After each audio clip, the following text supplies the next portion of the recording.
दिल्ली में बीजेपी सरकार के 100 दिन पूरे होने पर, माफ कीजिएगा, 100 दिन पूरा हुआ, जिसके बाद देवभूमि के दौरे पर मुख्यमंत्री रेखा गुप्ता पहुंची हैं और जहां मुख्यमंत्री रेखा गुप्ता ने हरिद्वार में गंगा स्नान किया।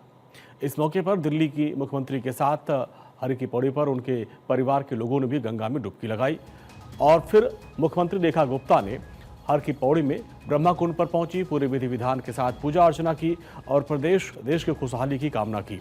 ये दो तस्वीरें आपके सामने हैं, जिसमें देखिए कि दिल्ली की मुख्यमंत्री रेखा गुप्ता अपने पूरे परिवार के साथ पहुंची थी हरिद्वार और उन्होंने मां गंगा में आस्था की डुबकी लगाई।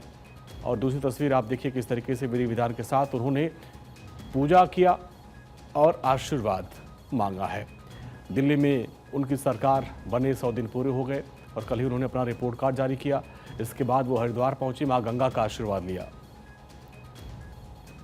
माँ यमुना स्वच्छ हो, सुंदर हो, ऐसा आशीर्वाद हम माँ गंगा से लेकर के दिल्ली के विकास को और अधिक गति देने की दिशा में काम करेंगे।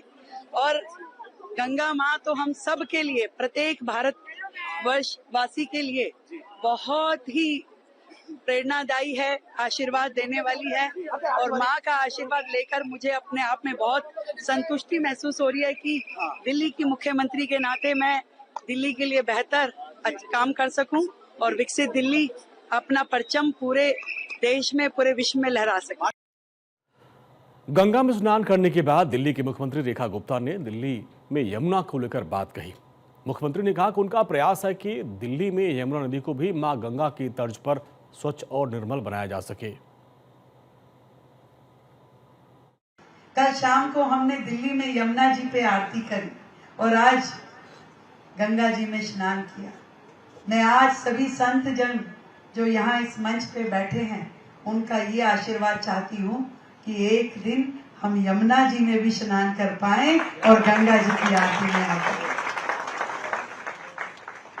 सूखी पड़ी है यमुना, जल नहीं है और है तो बहुत खराब वाला। एक काम जो आप सब ने मेरे जिम्मे लगाया है कि माँ यमुना स्वच्छ हो, अविरल हो, मैं समझती हूँ कि मुझे इसी लक्ष्य के लिए लगातार दिल्ली में काम करना है।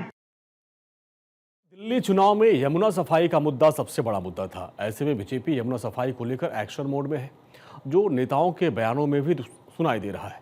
खैर, दिल्ली सरकार अपने 100 दिन के कार्यकाल की उपलब्धियां मना रही है, गिना रही है और वो बता रही कि कैसे दिल्ली में बीजेपी सरकार बनने के बाद कामकाज में तेजी आई है। इसको लेकर दिल्ली बीजेपी ने 100 दिन सेवा के नाम से एक बुकलेट जारी किया और जिसमें क्या क्या है, यमुना की सफाई, आयुष्मान भारत का क्रियान्वयन, वय वंदना योजना, टैंकर के माध्यम से जलापूर्ति को बढ़ावा देना और ई बस खरीद शामिल है। इसी के साथ ही शहर के अंधेरे कोनों को रोशन करने के लिए, गर्मी से निपटने के लिए जो कार्ययोजना लागू की गई है उसको बताया गया है। दिल्ली अग्निशमन सेवा के लिए 500 करोड़ रुपए आवंटित करने का जिक्र इस बुकलेट में किया गया है। और इस पर रेखा गुप्ता ने कहा कि दिल्ली सरकार के 100 दिन एक संदेश देने वाला है कि किस तरीके से अपने लक्ष्य की तरफ बीजेपी आगे बढ़ रही है। आज मैं, मेरा मंत्रिमंडल, हमारे विधायक, सभी जनप्रतिनिधि लगातार सड़कों पे लोगों के बीच में रह के काम करते हैं। आज हम वो लोग नहीं है जो शीश महल की अरबों रुपए की प्रॉपर्टी के बीच में घर बना के बैठ गए और लाखों रुपए के पर्दे हमने ढांप लिए और सामने टीवी पे केवल अपनी स्पॉन्सर्ड की हुई न्यूज देखते हैं। हम जाते हैं कड़ी धूप में, आंधी में, तूफान में, जाके वहां खड़े होते हैं, लोगों के बीच में महसूस करते हैं कि वो क्या फील कर रहे हैं, उनकी समस्या क्या है, हमें काम क्या करना है। और एक एक क्षण जो इन 100 दिनों का है, मैं आपको विश्वास के साथ कह सकती हूँ जनता के हित में और ऐसी नीतियां बनाने में हमारा समय लगा है जो दिल्ली की बेहतरी के लिए हो। फिलहाल दिल्ली सरकार के 100 दिन पूरे हो गए। सरकार अपनी 100 दिन की उपलब्धियां लेकर जनता के बीच जा रही है। देश के अलग अलग प्रदेशों में भी इसका जिक्र किया जा रहा है। लोगों को बताया जा रहा है कि दिल्ली में सत्ता परिवर्तन के बाद क्या कुछ बदला है।